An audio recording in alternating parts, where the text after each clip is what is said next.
Hello Stratford. Today I'm in the lovely garden of Rachel McCann, the creative whiz behind Betty and Mabel. Hi Rachel. Hello Emma. Hi. Nice to see you. Nice to see you again. This is our second time, so hopefully this works. So you own Betty and Mabel. Yes. Do you want to tell everyone what that is? Yes. Well, Betty and Mabel is I do bespoke clothing alterations, and I used to work for shops in town such as Jaeger and Viola and things, but I do have a lot of private customers as well, so I can alter anything from a pair of jeans to a prom dress to a wedding dress, anything really. Great. Everything except curtains. I can't stand doing curtains. So that's what I do. That's the majority of what I do. But I've also got Betty and Mabel online as well, a little online shop which I started in lockdown last year, and I just create loads of owls, doorstops and sewing kits, so everything is made from recycled fabrics, because I really do have a lot of fabric hoarded away and I've got to get through it somehow, so I just make loads of sewing kits and things. So and you've got a few here to show us. So what have you got for us? Well, actually the most popular at the moment is tiny chickens. Look, they're like paperweights, or you can put pins in them. So with the kits, they actually they contain everything, all the instructions.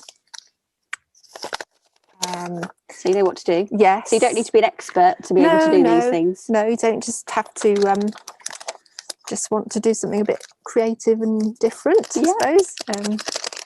And everything is in the packet. Even there's a needle threader as well, so that's quite handy. And there's no plastic. No, and all the packaging I've used, well, I purposely didn't want to use any plastic, not even plastic to hold the buttons and things like that. So I found little stamp envelopes that you can get for stamps, and everything's cardboard, and you can just keep it or chuck it away afterwards, but carefully. Recycle. Yes. And all the fabrics are either from they're from all over the place. They're like little bits of curtain, little bits of remnants from the clothing alterations that I do. So you might be making a flower that's got kind of a thicker piece in it that's actually from someone's jacket, or something like that, so it might be a bit of cashmere or something.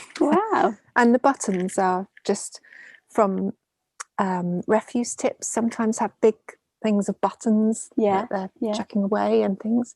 And my granny as well, she gave me a massive tin of buttons that she no longer wants, so that's great. So it's all recycled. And I like the idea that all the cloth has a story to it as well. So anything you make is meaningful and unique then, if it's kind of just made from something old.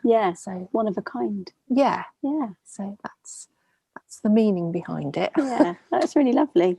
And so we've got these brooches, kits, and the chicken kits. I also do a little bird, which is like an applique on a bird on a shirt, I call it, because that was someone's shirt. And then it's just made as a little drawstring bag. Lovely. But this kit comes with the bird actually on the fabric itself, so all we have to do is stitch around it by hand or sewing machine. So all of the kits, you don't need a sewing machine, you can do them by hand as well. So that's really fun, and they're all so cute. I mean, look at these owls.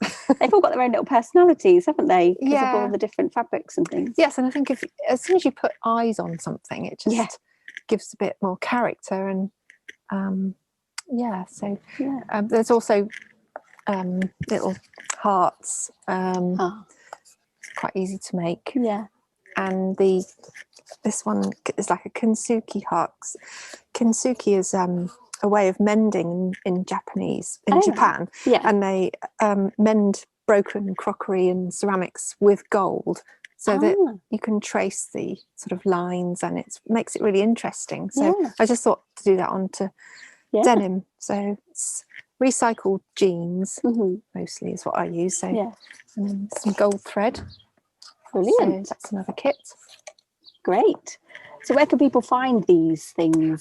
They're all on Betty and Mabel on Etsy. Oh yeah. It's on the internet.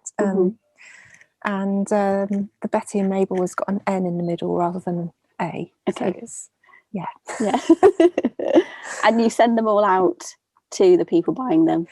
Yes, I do. I package them up and send them out. And when I started it last year, I sent one to Australia to an alpaca farm, so that was quite good. Oh wow. I just thought, wow, that's going a long way. Yeah, all over the world. I'm still not sure if it got there, but hopefully. Brilliant. Yeah. So, and going back to these flowers, last time when we recorded this video, you said that you'd put some of these out over Easter weekend. Yes, I did actually. I went round Stratford with my daughter, cycling around, and we just sort of dropped them onto benches and things around Stratford, some up near Holy Trinity and places like that. So, and I just put a little note with them saying that they were free, and just happiness is flower shaped. My mum always says happiness is smile shaped, so I just thought I'd adapt that saying. Hope she doesn't mind. I'm sure she doesn't. But she sort of, and my dad are responsible for really sort of encouraging my creativity when I was younger, so it's all their fault really. Always blame your parents. Yeah. Were they creative themselves then? Yeah, they are fairly creative. They're both musical, and my dad plays the organ in the church, so he's very creative really. And they've always made things. Always made things, and encouraged me and my sister too as well. Yeah. So hence I had a sewing machine when I was about 10, and then made all the cassocks and things for the church choir. Oh wow. Yeah. And then kind of went on from there really. Yeah. My love of sewing. Yeah, a lifelong passion. Yeah, and I kind of worked in London as well as a designer and pattern cutter, because I trained to do that. So that's my profession really. Right. So but I will be going back into doing more clothes patterns. Yeah. Online as well. So okay.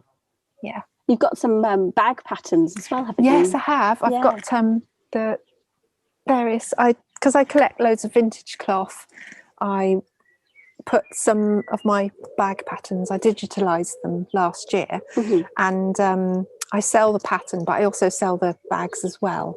So they're based on sort of retro-y shapes. Yeah. And this one is sort of based on Lulworth Cove in Dorset, which I visited ages ago. And it's just kind of curvy and sort of, yeah.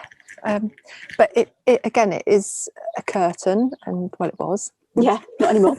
But these prints are, textile history, and I don't like it when they sort of get unused and quite sad. So to bring them out into the wild. Oh, definitely. And they're so. I just think they're beautiful. They're so colourful, and like you say, I'm they are history. to the colours. You are. I mean, even what you're wearing is very colourful. I do like a flower. And these are all on your shop as well? Yes, they are. Yeah, I've got 2 bag patterns, and one is based on Lulworth Cove shape, and the other one is based on a sculpture by Barbara Hepworth called Spring. And that's in St Ives, that sculpture, and it's well worth a visit. So it's just so beautiful, and a garden and studio, and so I thought I'd combine old cloth with that kind of shape and somehow. So I had to teach myself Adobe Illustrator to digitalise the patterns in the first place. So it did take quite a while. Yeah. So and the owl pattern is also a pattern to buy as well. Right. So you can actually buy it and make it yourself. Brilliant. Well, that's great. Plenty to be getting on with. Yes. You want a little creative 5-10 minutes or half an hour, depending on how good you are. and how long it takes. Well, you can do it over days, just leave it and just go back to it and things. A bit like knitting, really. Yes, that's true. Yeah, and it doesn't have to be perfect. It's just an expression of colour and fabric and threads. Everything is important, you know. It's Great. Well, thank you so much for talking to me today. It's been a real pleasure meeting you and seeing all your things. I think they're absolutely lovely. And thank you. Yeah. See you again soon. All right. Okay. And I've got some dresses and things. Yeah.